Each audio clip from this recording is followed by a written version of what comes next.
Lagyan na kay record, wala na, matanaw ka sa kuan. Ang ako ko suggestion, 10 minutes. Kay, pero, i-suggest mo si register nga 15 ba? 2 minutes? Overkill dito.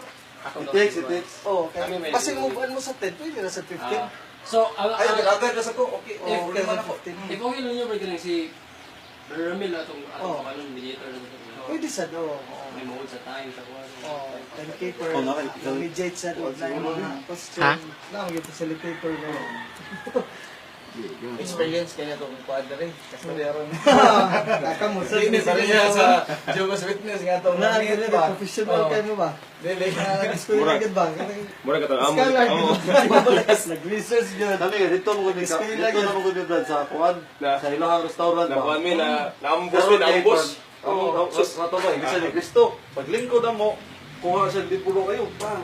Bang! Dipinda kay respond ay Ingon na gisya. siya Okay lang style sa Grisya, latag mga Sa library. library. Magkakot na sila. Pila ka sako nga libro lagi. Dipinda si ko si Jundarunday.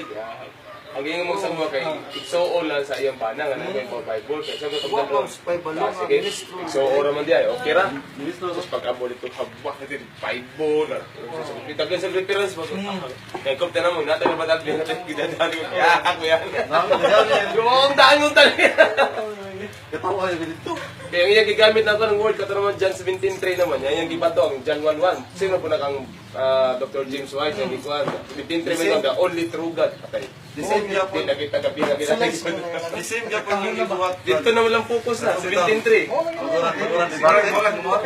So, pagtanong ako to sa debate ni James White pagkat ko, ni Joe Ventilacion, mo ako gigamit ko. John 1 ako itong 17:3. Dito nakafocus siya. Itong gingon nga, I am. Anong word nga I am?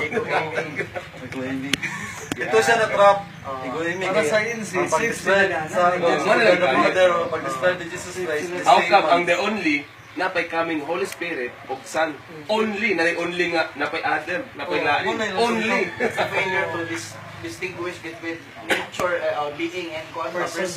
Oh, mo na lang si Once nakabawa na kay Yasum lagi nilang unitarianism nga unipersonal lang. Oh, i-read into the text, eisegetical lang ilang dating sa ako. Exegetical gid. Ang ilang interpretation so sa text. Hindi siya maayo ang gambos na gambos assumption na ni mo may nagbase. Correct isang James White, correct kinsa dito sa debate nila, correct siya. Really kayo? Dr. Unitarianism. Ikaw maroon ka ng concept on that verse. pag-explain nila, clip by clip, na yung clip ko, i-explain. Ang funny dito, wala din siya di hambog siyang Greek, no? Wala Wala. gid. Kapatid mo siya nun. Gaduda mo ko pag-start mo kasi mga hambog ko ni si ventilasyon ni para buhat na katong mo debate nga hambog sa nga. Iyan ang ipabasa sa kawan. Expertise ko na niya. This is my expertise. Sila ay paminawa na Pinoy ba yan? Tawa lang benda. Lagi. Amerikano at humulan ng skala. Dito, wag yun sa istorya bahay na to yung kuan, yung master nito. Maski ganun sa pag gani pag announce niya, wag mo sa gisulti dito kung study mo siya og Greek language. I-question no sa James White no. Iya man yan i-explain gano ba? Gidi so explain James White. share Ingon na sige kibaw na lagi kuan na. Sige, paabot. Hindi time ra po. Gusto lang ta? Kaya siguro tayo, usik ang oras. So, gato na purchase din ang ano, ang background pero sa kanin kaduhang bakit sa diskusyon niya magmay siguro nga before siguro magsugod ang kuan ang debate kay healthy debate Kulon. debate magmay siguro nga ang rakusam ang mga kalaban debate kay magila magpaybaw sa background unsay asa gikan kadadto unsa sila kadadto unsa sa karon ug nya unsay lang pila na sa katuig sa Project X lang sa mag-defend sa kanang posisyon ug nya kuan kanang unsa nga kuan kanang ito ga Authority. posisyon Times ang format sa kato. Ang format ng followers. Wala ka magpaila format. Wala ka minutes. kanang magkanta ka na Ambot ako kibaw. matang tag 15 minutes opening statements wala kusa kanya ang Topic is to gospel. kung mapatis ka sa gospel kanya kuan kanang 30 minutes After 15 minutes. kuan 5 minutes ang response Oh. kaya 5 Ay, minutes sa response na or kanang cross-examination. cross-examination that is. Ang ako na ito suggestion, nga mo magpulok yun ba, forum ba, humansa ka, nita si Bradisil mo, ato lang example, mo una sa 15. Ang sunod nga 10 minutes, open forum para nasa tanan, dila yung lamang duha. Nindot. O yan, kung gusto. kasi Pagkahuman sa 10 minutes, tanan mo. para kita tanan makashare. Muralig, kung andun tayo. Oo, pero questioning lang, dili lang mapahayag. Okay. Kung pagkahuman sa questioning sa Ikaw 10 minutes, na- ako na po yung pahayag, kamo na po yung tanan mo. Ano yung ito, tulok Nindot. Nindot. Parang conversational sharing ba? Conversational sharing. Dili gid Mga makashare to ng Oo, dili ka sabi na dawan ninyo. Mga pila na kami na to. Para kita 10 mabilis minutes. sila nang Oo. benefit. 15 of 10. 50 to 10. Yeah. Bali mo 15 mo ha. Kapila mo lang. Sige sunod. 10 na po. Guan. Kapilang na ko nun. Katulo. Oh, ang last conclusion na balik. Oh, pagkahuman sa conclusion, open na din sila. Sige, mo tong format. Mo to sa Ay, 15. Okay, sige. Kanang kisam ka una ni. Pero mag-prayer sa siguro ta. Sige, sige. Ikaw na lang Mr. Moderator ni Mulid. Sige. Sige, so let's start. Dali mo Diyos na ano pinagisinanan sa iyo. Buti na ko sa Kristo. Salamat Diyos sa mga nakakita namin. Kami Diyos ang mga Kristo ko. Diyos sa patron ang Lord na sulat niya sa kalaman. Kasulatan ng Diyos. Ito Diyos, magaliya sa mga nagusagin ng Diyos. Ito sa papanalipod ng Diyos sa gitubuan ng Diyos. Kung sa lit ang isulat ng Diyos. Masulti Lord. Sa mga sa panalipod ng Diyos sa tima karon pinuod na mga Lord nga madali karon ng pangturang ng Diyos. Ang matagusagin ng Diyos. Lord, makututan o mapusanan ng kasing-kasing. Anlang ng Diyos, masabot. Madabat ng Diyos. Kung sagit ang dito ng Diyos sa kalang Diyos. Malangin ka ng diskusyon ng Diyos.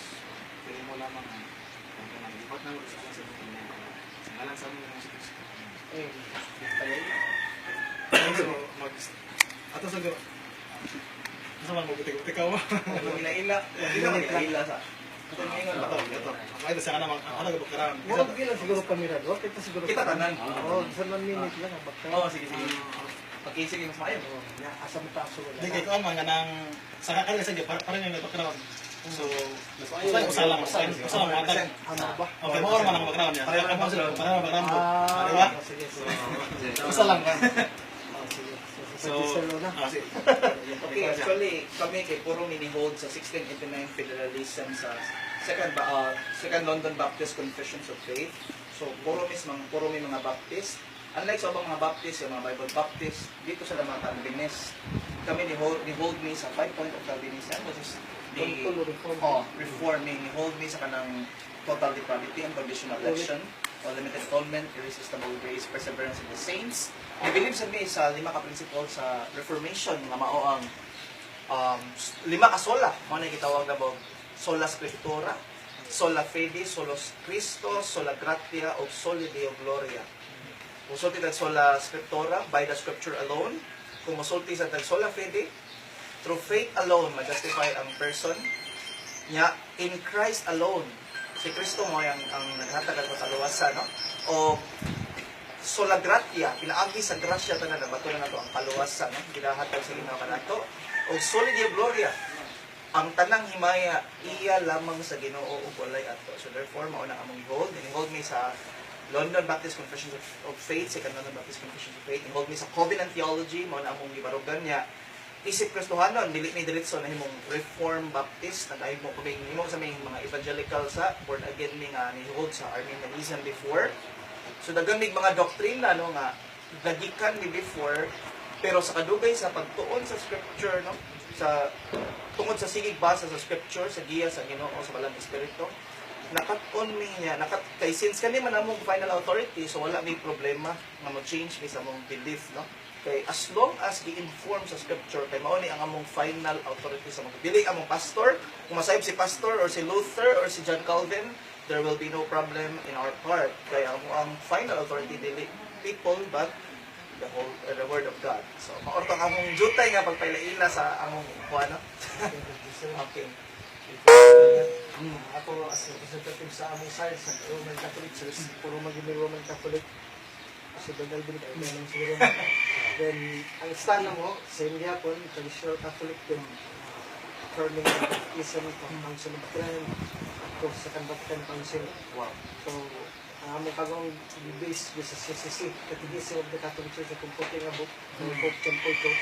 So, based na nga among libro sa simbahan mo, among pamidalan, ang guide to our Catholic faith, and also the scriptures. So, kanang to gospel, we also would like to share to you sa sides sa Roman Catholic. Kung sabi ang unod yun sa substance of the gospel according to the scriptures. To the scriptures. Yes. Okay? So, Thank you. the moderator, kasi may mag-consult sa time. Kasi monitor sa time. Kasi maglami yun na, mga lampas ng 20 minutes. May control. Okay. So, ang atong first kay si Okay, just sila. Si Jim. 15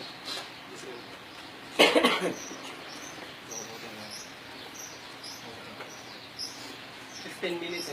15 minutes ang pinasetments. 15 minutes, 15 minutes. Malapas ba? Padayon na lang ako sa second kung kailan. Pwede Kuwangan lang ako ba? Ako rin padayon sa second.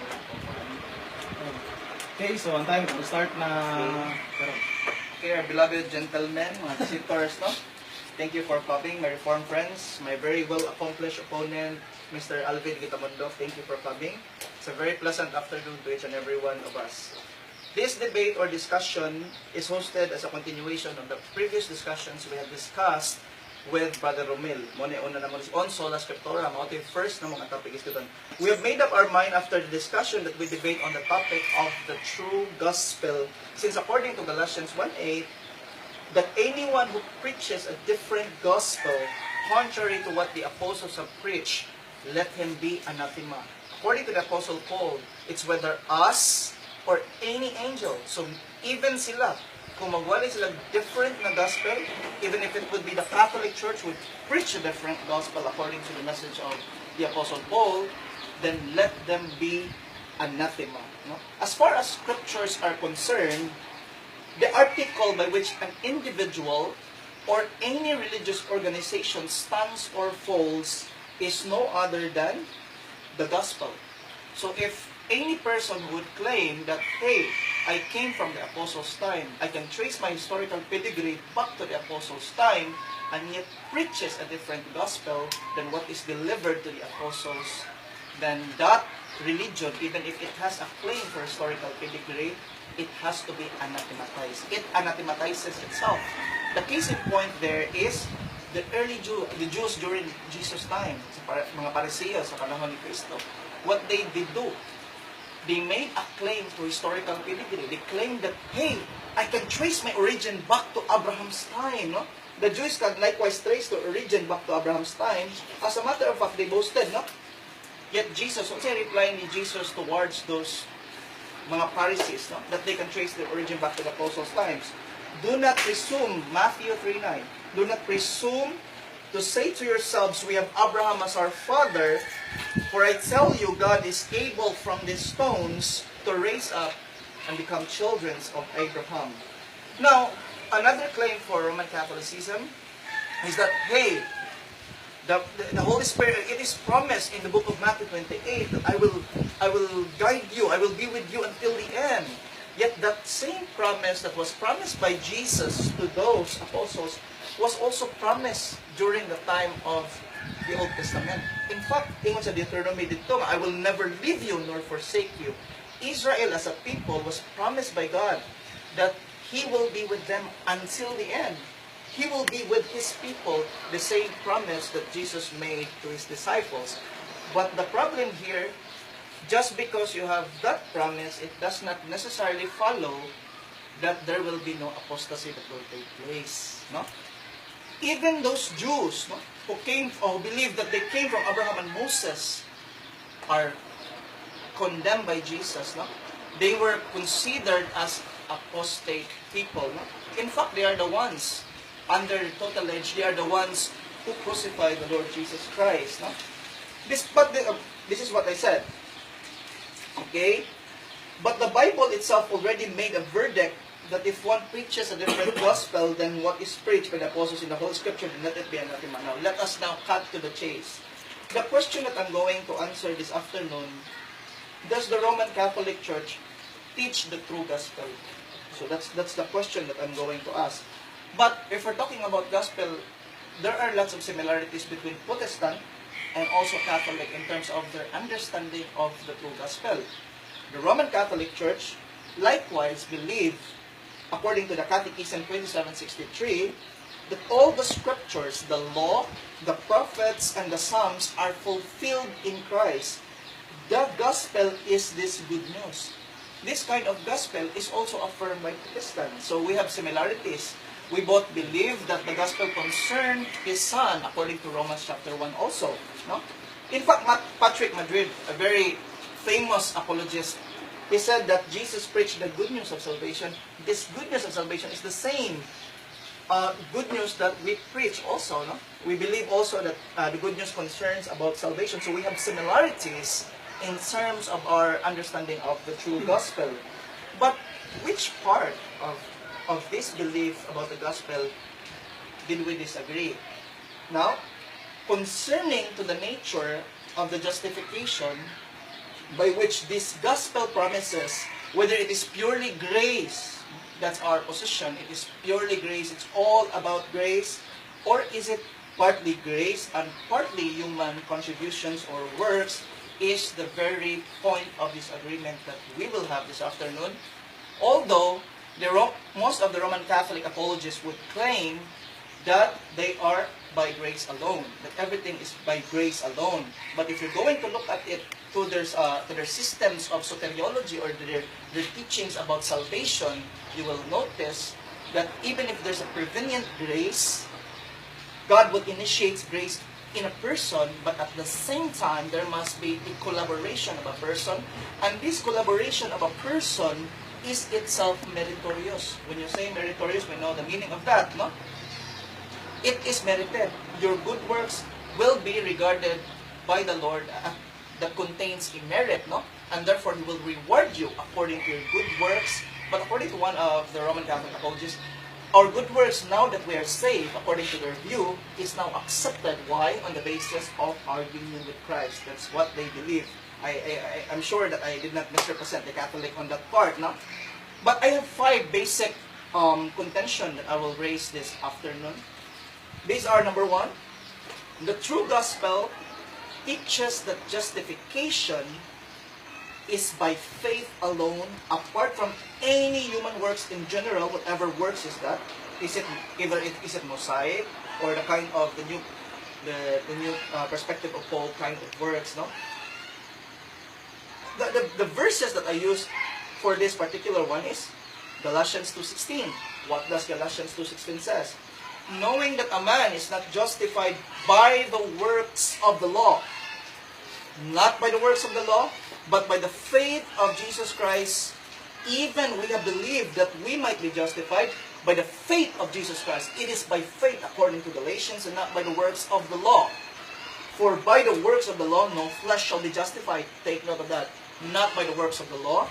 Number 2, for if righteousness come by the law, then Christ is dead in vain. Galatians 2:21. Galatians 3:3, receive ye the Spirit by the works of the law or by the hearing of the faith? Now the big question here, what kind of law is Paul was talking about? Brother Jess, he was talking about the Mosaic law. Is that the very claim that my friendly opponent will raise for up to me? I will combat that one in the book of Galatians, that these people, no, that this law that they're trying to tell does not limit only to the Mosaic law. Why? In verse 3:6 of Galatians, chapter 3:6 of Galatians, he was talking about the Mosaic law, but it's not limited to the Mosaic law. Why? Because he quoted Abraham, and we know that Abraham came before the Mosaic law. Before there was Moses, before there was a Mosaic law, Abraham came. And what did he say? Even as Abraham believed God, and it was counted as righteousness. Now, hey, brother Apostle Paul, why would you quote? You're talking about law, and then you suddenly quote Abraham? Because what the Apostle Paul had in mind is not limited only to the law that is in the Mosaic. But rather, it goes further. In fact, the Apostle Paul affirms this, supports this in Romans chapter 4, verse 1 to 5, where the Apostle Paul, was our father Abraham justified by works? Hey, if Paul was talking about the Mosaic law, why is he talking about Abraham when there was no Mosaic law at that time? So, my contention is that when he talks about the works of the law, it includes for sure the Mosaic covenant, but it is not limited to it. That's my contention. Number two, the true gospel teaches that justification is monergistic or absolutely the work of God. When you say monergistic, it is seen in the perspective of God that is working, no? It is God who works in it.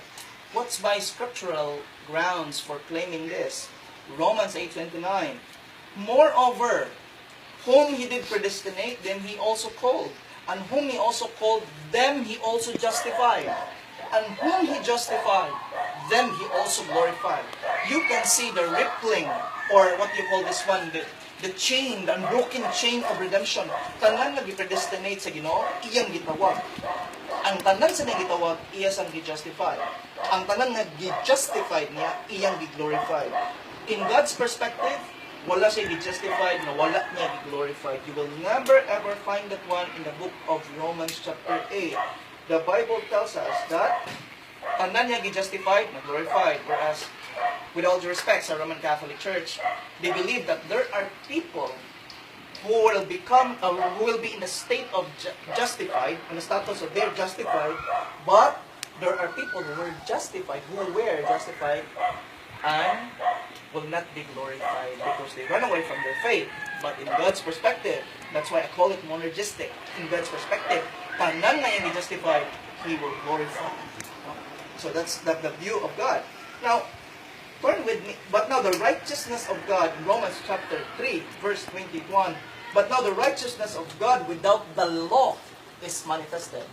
Before ka na-reach sa Romans chapter 3, sa chapter 2 ni mo mabasa ni mo na makakuha ng person ang makaadto sa langit ang katurang tao nga nakabuhat nagsikog buhat og maayo. But here sa Romans chapter 3, ningon siya, apan adunay righteousness nga wala magikan sa balaod. There are lots of people who think that they can be justified if they will do the Ten Commandments and other laws of the Old Testament. But God said, Paul said, that there is a righteousness that is apart from law, nga di mo makuha gikan sa pagtungan nimo sa balaod, na even the righteousness of God, which is by faith of Jesus Christ. Take note of this. This righteousness is by faith of Jesus Christ. No? Unto all and upon all them that believe, sa kanan nga nito, Romans chapter 3, 4, 5, you will notice that when Paul is talking about justification, he never annexed the instrument in order for you to be just by other kinds of means other than faith. Kasagaran nga iyang i-discuss sa 3, you will never find that penance is included in order for one to be justified. Not in Romans chapter 3. Was Paul forgetful to include those other means for them to be saved? Absolutely not. Paul absolutely knows that when he's talking about justification, ang means para ma-justify ka, ma-declare ka nga maayo at ubangan sa Ginoo, it's no other than by faith alone. Number 3, the true gospel teaches that... Do I have enough time? The true gospel teaches that justification is a legal or forensic declaration of God in response to the sinner's faith upon His finished work. The differences between Catholicism and Protestantism, the Reformed Baptist, is that when you're talking about justification, for Catholic, hey Brother Jess, it does not only involve declaration of being right, it also involves sanctification in yourself, sa imong kaugalingon, in your soul. In fact, naana siya sa catechism, no? Na ang pag-sanctify sa whole man, naana din sa kung tinapabasa ko, no? So, ang lantaw sa justification sa Catholic, holistic. Apil na tanan, hastang glorification, mo final justification. Mo na for Catholic, sa diyang napaka sa first nga instance, justified ka. Pero kung di ka kalahutay, di ka ma-justified, di ka pwede matawag na justified. So mao ginay view sa Catholic. Ang problem nga mong nakita ni, it goes at contrast or it is not what the scriptures teaches about justification. I will prove that. Okay. Kung masulti kang justification, it does not pertain to infused righteousness. Diba? Kung masulti kang infuse, yan infuse di sa imuha nga mo na makaproduce ta kag righteousness dahil atubangan sa Ginoo. That's the interpretation of the Roman Catholic Church based on the Catechism. But is that what? Huh? The text. Okay. According to the scripture, dili siya mao ang justification. Unsam na ang justification? Ang justification, pagdeklara. Wa di siya internal nga trabaho sa imong kasing-kasing o sa imong kagalingon, kundi pagdeklara kanimo nga ikaw right ka before God in response sa imong faith nga gisulti. Daghang example. The tax collector during sa kaning Luke 7:29, when they heard this, all people and the tax collectors justified God. So nigamit siya justified or sa Greek dikayo. Kung ang meaning pa sa justified, i-infuse ang righteousness, does it mean ba nga nag-infuse, ilang infuse ang righteousness si God? That's impossible. Rather what they did is that ilang i-declare na right ang Ginoo, i-justify na ang Ginoo. That kind of concept is replete in the Old Testament. Puno ka na sa Old Testament, yung nga. Para an example, we read also of Judges, no? Sa Deuteronomy 25:1. Kung sa Ginoo dili, justify gigamit ha? Justify the righteous and condemn the wicked. Sige, madayon na ako dito. 10 minutes. Open forum, so it is open for everybody. I would like to give the... So kung na pa may continuation na pangutana ato, pwede lang pangutana.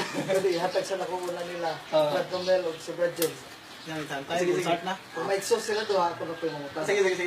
Okay, yan tayo. So, Brad Romel, Sa 10 minutes lang, tayo start na. Ako lang, tao sa ako. Sige bro. Hindi ko, mag-focus sa kanang about pa ng kasi nagtudlo o sakto ng gospel. Yung gusto niya galing na, sakto dito siya. Pero it refers lang doon sa atong church na gitagaan o nagtuloy sa Ginoo sa una.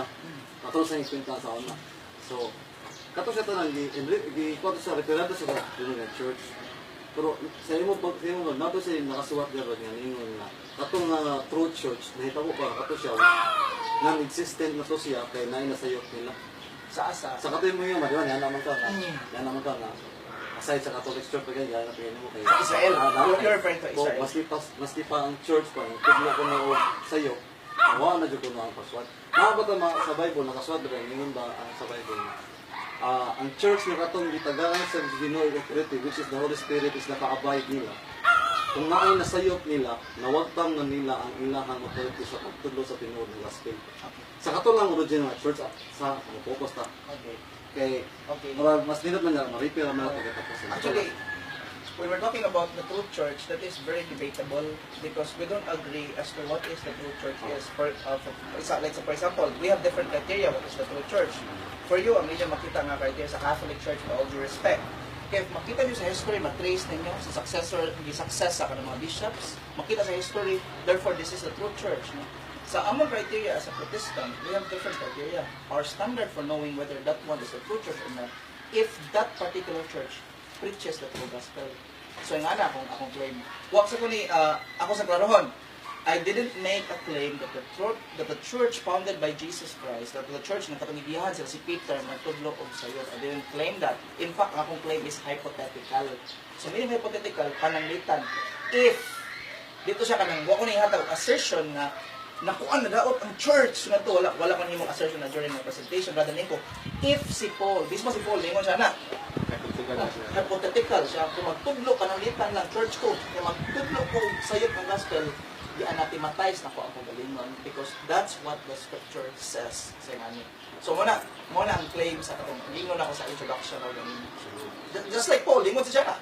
If magtudlo ko, di sa ako ang Ako pala bro, kay ano mo siya, ako mo siya i-trace good kay kasagaran sa mga church good, mag-claim mo sila nga sila mo true church based on kung sa ilang doctrine, kung sa sila gikan na mao ni paagi. So meaning claim ilang i-claim ang sauna, was na i-claim din karon. Mao ni tanan. So meaning motuo kita tanan nga sa una naagi tong true church, nga which is nasa tuy mga sayop. Pero naabay nakasulti sa Bible nga kumo kay naay na set ato lang kuha ang mga apostol sa kay nga may sumusunod ato sa sa mga sunod na, Iglesia sa Mateo, sa mga Church Bishop, sa una sa Juan. Sila mga kauban sa una, naman din masayop.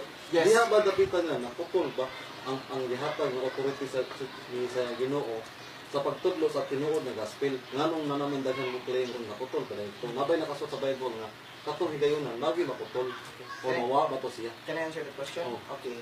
Wala nakawagtang sa usa ka church nga natudlo sa, let's say naisayop siya nga doctrine na gitudlo. It does not necessarily follow na dili siya true church. In fact, mo claim ko si Calvin nasayop sa infant baptism niya nga view. Mo claim sa wala. Ni-believe ko sa bilang to na problema, ang mga reformers naman na problema. Ni-claim ko nga na pwede ko yunan sa among confessions. Pero it doesn't mean nga di na siya true church. Kanus aman siya ang usa ka church nga dili siya true church. Ako nang iklaro sa akong opening statement ganina. Ang gospel is the article, justification by faith alone as a gospel, is the article by which the church stands or falls. So meaning, mahunong, even if orthodox kayo siya nga teaching, pero kung iyan na ganang maproblemahan ng gospel, sayop na ganing ang gospel ang itudlo, di na gani ang naa sa scripture, kana automatically, i-anathematize niya ang iyang kaugalingon. So mao na yung i-claim sa ni Apostle Paul dere. Bisag anghel pa na, munaog pa na ang anghel dere sa kalibutan. If that angel preaches a different gospel, then that church, no, anathematizes itself. Iyang gitunglo mismo ang iyang kaugalingon. It ceases to be the true church of God if he changed the gospel. So, okay. Yung mga magpapalo ko daw, ganun Sige, pala pili. Sige, okay lang. Kung mo siya, kung yung church ko, in-generalize mo sila, church, muna, kung authoritative ako sa ka-church, kung naisayap, di mo pwede i-generalize yun, di ba? Correct. Pero kung individuals within the church, mga tao naman na masayap sila, kung kato siya nga tao, nasayap siya mo yung natin-natin. Iya daw, ganun. Dili ang church. Dili ang whole church. So, sayap gamiton na to, ang termino nga church, kung may masayap po sa mga membro. Oh, wala ka rin. So, dapat yung posibilidad nga na sayap gad, pero dili ang the whole church. Correct. Para sa ako lang karon sa ako lang na substance is naagya po ng church, nagtudlo siya, daghang ni claim. Okay, mo na to ang natin istorya haron para matuon na to. Kung kinsa ito siya na church nga gikan pa sa una hangtod karon ni claim bisan pag naa siya mga membro nga nangasayo. Nara apolo ba to? I agree. Ay, Wala ba problema sa question? okay lang. Panalay mo siguro sa Ikaw lang. the rest of the minutes, the 10 minutes. Sige. Sige sir. Salamat kay Brad Dumel sa mga question. First question ako, Brad Justin. Sige sir. You were quoting Galatians 1, Yes. 8 and 9, Yes. that he who preaches another gospel will be accursed. Yes. Galatians 1, 8, 9. And now, you also quoted Galatians 2:16 that the justification is by faith, Yes. not according to the law. Right? By the works of the law. Okay. So Yes. the first question is, the word law here, does this refer to a specific parts of the law? For example, the Mosaic law, does this refer specific to Mosaic law or Christian law? The law of Christ. As I said, Which of the two? no, not the law of Christ. Only I said, Moses. okay. No. I said earlier that when you talk about the law in Galatians, Yes. it refers to the Mosaic law, but it's not limited to it. Okay? I will expand that one. It also refers to the law, especially katong wala pa sa panahon ni Abraham, all types of law. No? Tanang klase Okay, sa got your law, point. basta kon sa faith, pertaining sa faith. Sa Okay, spiritual got your law. point already. Sige, sir. So, does this word law here does not refer to the law of Christ, the Christian law in the New Testament, in the times of the apostles, in the church age. It only refers to time of the patriarchs, Okay. the laws, yes. It Moses, may refer because it contains all the It kinds may of law. refer. Okay. It may refer. Why? During the time of the Genesis, sa katong panahon pa sa Genesis, nanay mga law dito daan, otherwise wala sin. Ang katong mga law dito sa una nga naa sa heart sa people, gipasuwat niya into written form dito sa Mosaic. what I mean by this really Yes. is the law of Christ. Yes, that include, as I said, In the comprehensive. New Testament. Okay.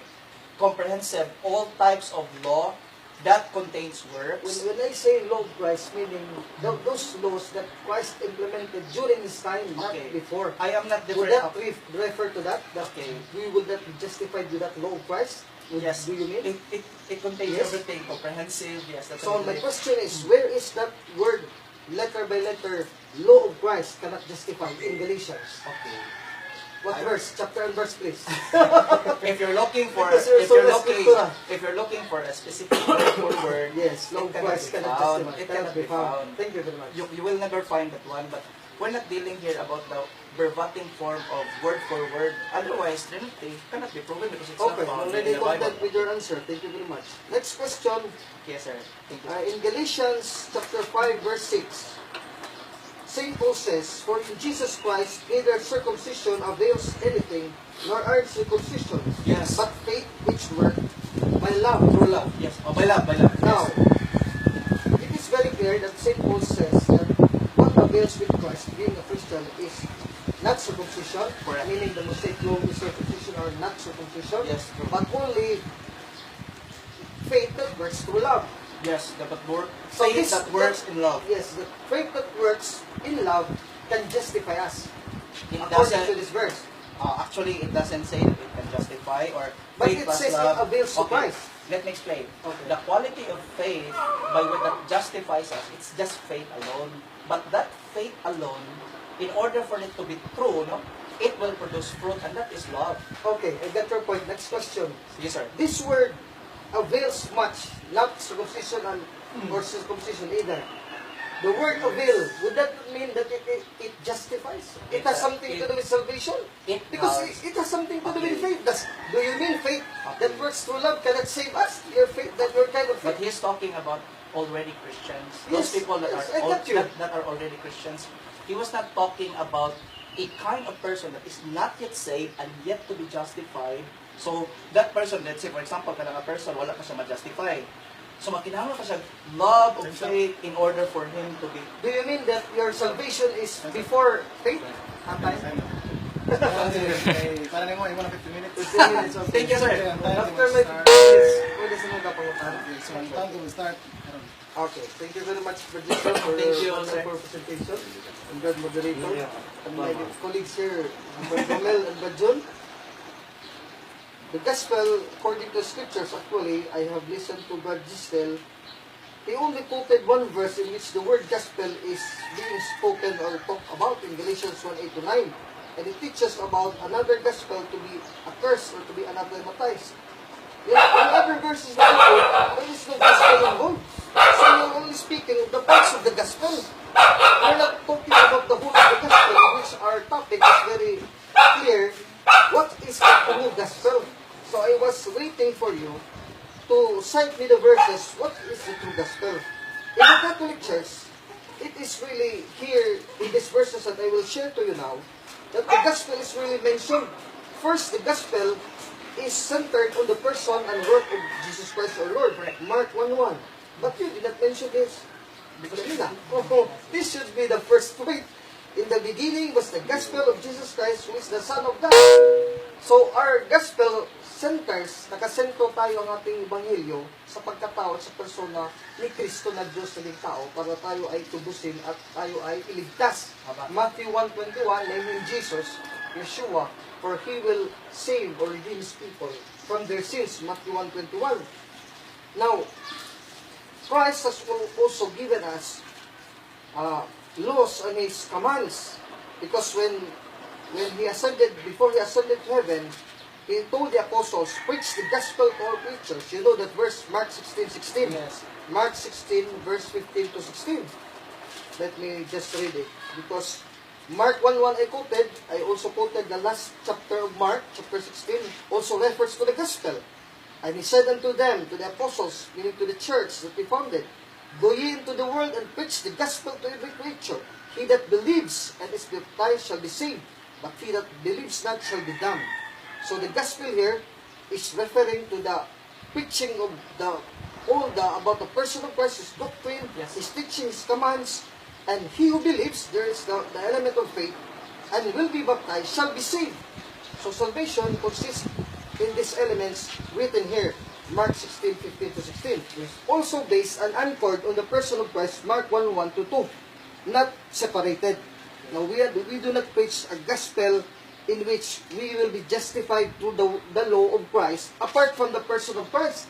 Because the law of Christ can only justify, can save us and redeem us through the person of Christ Himself. Because the laws of Christ, Christ is also there. For us, the law is not like Moses, in which we people will be the one to do the works of the law. That is why Paul says that this is the works of the flesh, the carnal laws. Christ gives us the law through the sacraments, in which these sacraments are the one in which Christ is doing the redeeming act and the saving act for us as a church. So our laws, actually, we do not have Mosaic laws anymore, circumcision or our uncircumcision. But with baptism, this is the work of God. This is not the work of man. Why? Because he who believes and is baptized shall be saved. John has given us the commentary on this, that when a person is baptized, it's not only Christ that came only in water and blood and spirit, but he came with water, blood, and spirit. So when we are baptized with water, we are generated through the sacrament of baptism. It is Christ doing the baptizing of us, making us the children of God by adopting us through baptism. Because without baptism, we cannot be adopted as children of God. 1 John 5:6-7. Who is he that overcometh the world, but he that believes Jesus is the Son of God? How does the Son of God come to us? This is He, Jesus, that came by water and the blood. In other translations, the English Bible and other translations, this is came by His baptism. Not by water alone, but by blood. And what there are three that bear witness, the water, the blood, and the Spirit, and these three are one. 1 John 5:7-8. So in baptism, we believe that the Holy Trinity acts through the sacraments of baptism, first hand to justify us, because when we are still little infants, we cannot do anything. We cannot even have faith in God.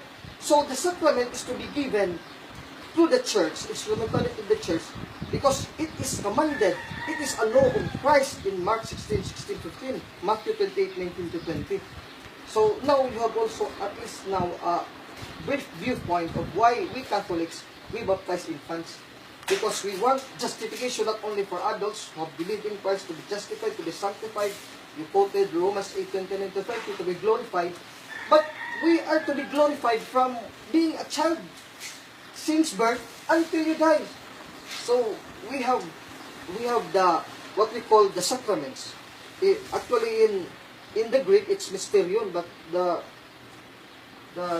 Douay-Rheims version translate it as sacrament in Ephesians 5:32, that marriage, referring to matrimony, is a great sacrament, meaning mysterion. It is a work of God.